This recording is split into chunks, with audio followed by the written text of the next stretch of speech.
Hello, dear friends. I'm Marina from MarsStars.net, and this is the monthly horoscope for June for everyone who has their sun or ascendant sign in Sagittarius.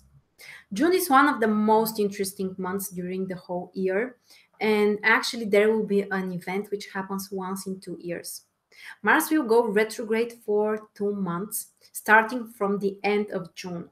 So we really need to be prepared. We are not used to this energy. It's something new. It might be kind of stressful. So stay with me if you want to learn more about this event. Now, before that, let's start with the beginning of the month. And also keep in mind that in the description below this video, you can find all of the events which I will talk about with the specific dates, with the exact ingressions of planets, and which houses will be activated in your chart. So you can use it for a future reference if you need to. Now, the beginning of June is actually very, very positive because we have a grand trine. Grand trine in water signs between Venus in Cancer and Jupiter in Scorpio plus Neptune in Pisces. The Grand Trine is actually one of the most harmonious aspect configurations, which can bring you love. Um, uh, in this case, it can bring you love, not always. In this specific case, it totally brings love, but normally it brings success, opportunities, luck, and things which happen easily, things which bring you success and positive events in your life. In that case, we're talking about love because we have, first of all, the planets in water signs, basically the element related to love and imagination, connection with others, deep experiences. Plus, also, Venus and Neptune are two very emotional planets. So, wonderful time at the beginning of the month for emotional, romantic, personal issues. Plus, in your case, also, the planets will be in the water houses. Basically, 4th, 8th, and 12th house will be activated in your chart. And these are the personal houses. These are the houses related to your inner experiences, inner emotions. So you may really solve some personal issues which are important to you. You may really enjoy to spend more time on your own or to take care and pay attention to your inner world, to what's happening within you. And a very, very supportive period also to solve some home issues, domestic issues, emotional issues with other people as well. So remember, this is the whole first week of June when you can really connect with this energy. Also, at the very beginning of June, we have the transit sun in Gemini in your 7th house. This transit really puts focus on relationship issues. A great time to reconnect with your partner or solve some problems if you have, or also to communicate more to other people in general. This is a fantastic time to create new business partnership, also to ask for advices, ask for support. Don't try to do everything on your own. 7th house is related to partnership and other people, and the sun can really show you where you can be successful, where things happen easier for you. So another person can help you to be more motivated, can help you to do something concrete for yourself, can inspire you to do something. For some of you, it might also be great time for new romantic relationships, personal relationships in general. After the 21st of June, the transit sun will enter Cancer in your 8th house. So this is more challenging position. 8th house is about possible critical situations or transformational processes. So the energy is more intense, definitely. 8th house is very, very intense energy. So you can dive deep into something. By the way, for people who work in the area of science or need to or want to explore something or are interested in occult topics, this might be a time when you may just dive deep into those topics and really learn something important, research something important. However, keep in mind that also this is a more introverted period when you need to give yourself some time to relax more and to recharge yourself. Eighth house is also about your energy. Okay, the other transit which is important, Mercury in Gemini at the beginning of June in your seventh house. Aspect which can really help you to connect with other people, to have some important negotiations, to solve the issues through communication and words. So try to express yourself as much as possible. Try to listen also to other people. Remember that the true nature of Mercury is not only speaking but also listening. So when Mercury is in seventh house, pay attention to what others are saying you, what's their point of view, what's their perspective, and it can help you actually to find the needed compromises, to find the needed solutions, or to think of something which will help you to benefit actually both of you. After the 12th, Mercury will enter Cancer in your eighth house. So again, for researching something, this is very supportive. For learning something, especially related to occult issues, financial issues as well, very productive combination. But on a personal level, this might be kind of stressful or intense.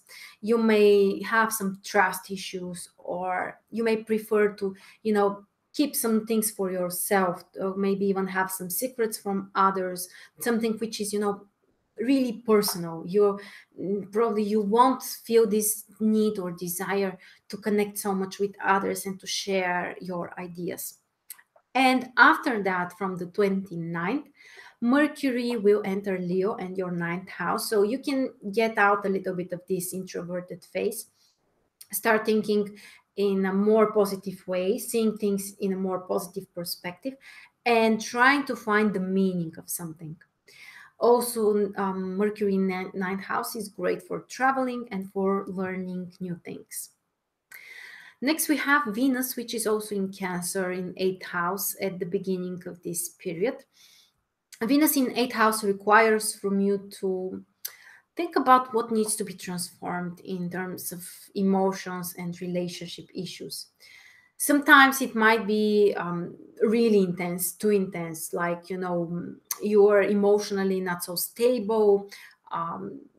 Things are too, like your emotions might be kind of obsessive and completely requiring your whole attention.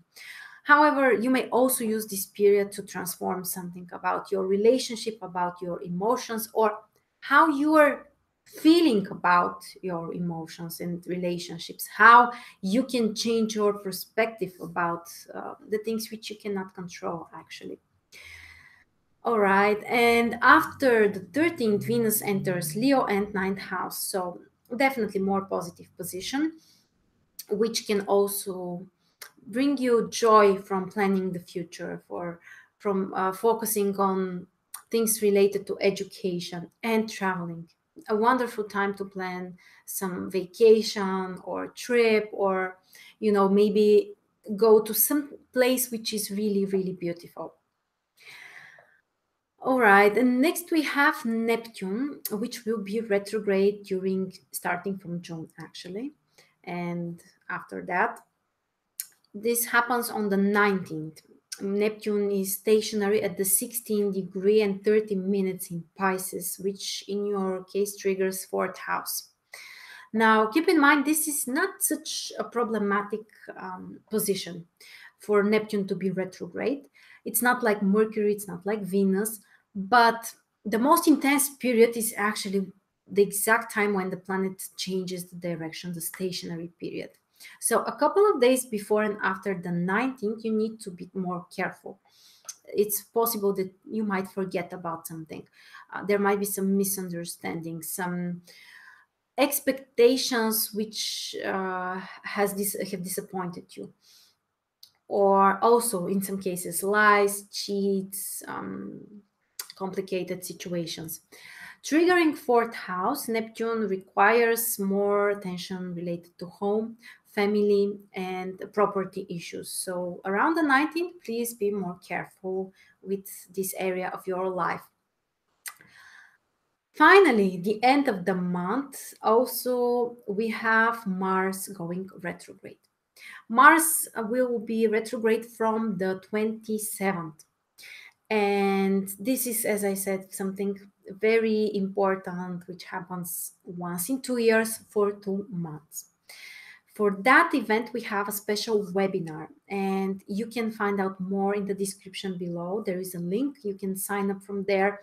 And everyone who signs up will also get a personal report about Mars retrograde from me, describing which house Mars will be retrograde in your chart, and also are there any planetary aspects which Mars will make with your natal planets, because it will show you how intense the period will be for you, how stressful it will be, because unfortunately in some cases it might be quite stressful. Mars will be retrograde in Aquarius most of the time, not only in Aquarius. It will return to Capricorn, but specifically in June it's still in Aquarius. And also it's in your third house. So definitely you need to be careful with communication, with all kinds of plans, with education, with traveling, with cars. So please check what kind of aspects Mars will make while it's retrograde. Of course, if you join the webinar, I will provide this information for you personally. Plus, you will also get a daily calendar for the day-by-day position of Mars in exact degrees, so you will know when exactly it can trigger something in your chart. So interesting, exciting period, but we need to be prepared.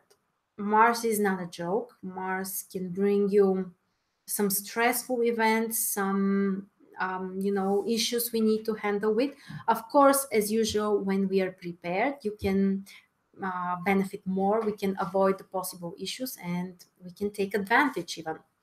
So don't forget also to check all of the information below the video for future reference, and all of the important events day by day for this month, and which areas will be activated in your chart.